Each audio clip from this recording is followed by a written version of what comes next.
In Ghana, funerals are profound occasions of duty and respect. They act as a powerful mechanism for reuniting relatives, bringing together the wider community, and allowing a family to pay proper tribute to the deceased. Picture a family in Accra beginning their planning process. They start with a modest baseline, a simple church service followed by a burial. Almost immediately, the family feels the immense emotional weight to honor their loved one perfectly. In the midst of grief, every decision feels heavy, and the desire to show maximum respect is overwhelming. That deep, culturally ingrained drive to honor the departed creates a vulnerability.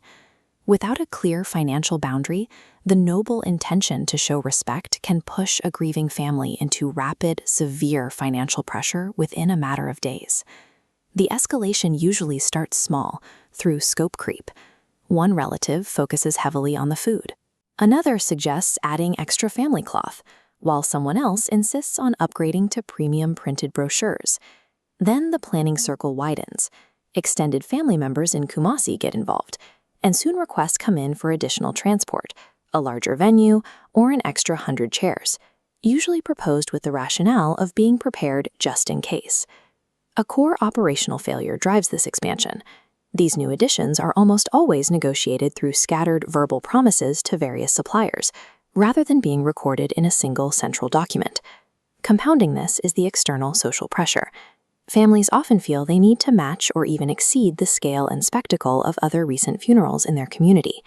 Eventually, the process hits a breaking point. Intense grief, dozens of unrecorded promises, and extended mortuary stays quietly add up, and the family is suddenly confronted with a severe financial crisis right before the burial. Without a central system to track the money, well-meaning additions pile up. The pursuit of respect turns into a financial trap, creating the exact kind of stress and division the funeral was meant to prevent.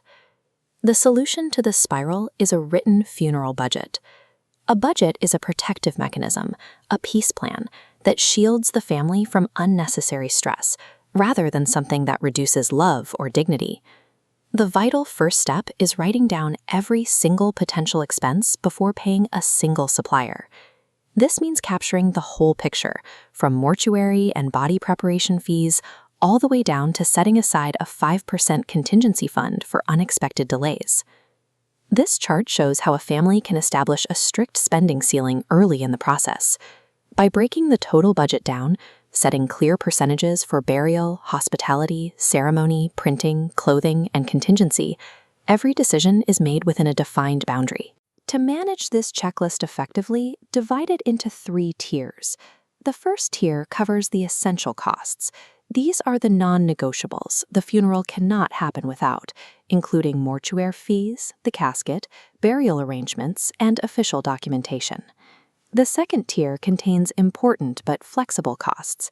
Elements like food quantities, guest hospitality, and ceremony decor certainly matter, but they can be adjusted and scaled back if the budget gets tight. The final tier is for optional costs. Premium souvenirs, extra hired vehicles, or massive banners are nice to have, but they can be cut entirely without jeopardizing the event itself.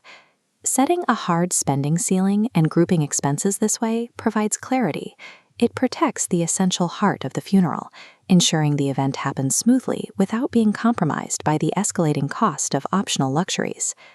Categorizing the budget is only half the solution. Someone actually has to enforce it. To cut through the chaos of multiple decision makers, a family must appoint a single chief budget coordinator. This role creates clear financial order while respecting traditional hierarchy. The elders and senior family members continue to hold authority over the key cultural decisions, while the coordinator specifically tracks the supplier commitments and the money. A dedicated coordinator can easily identify where to modernize tradition to save money. For example, they can cut the optional printing budget by moving the order of service, venue details, and live stream links to a digital funeral page. The coordinator also solves the challenge of overseas support.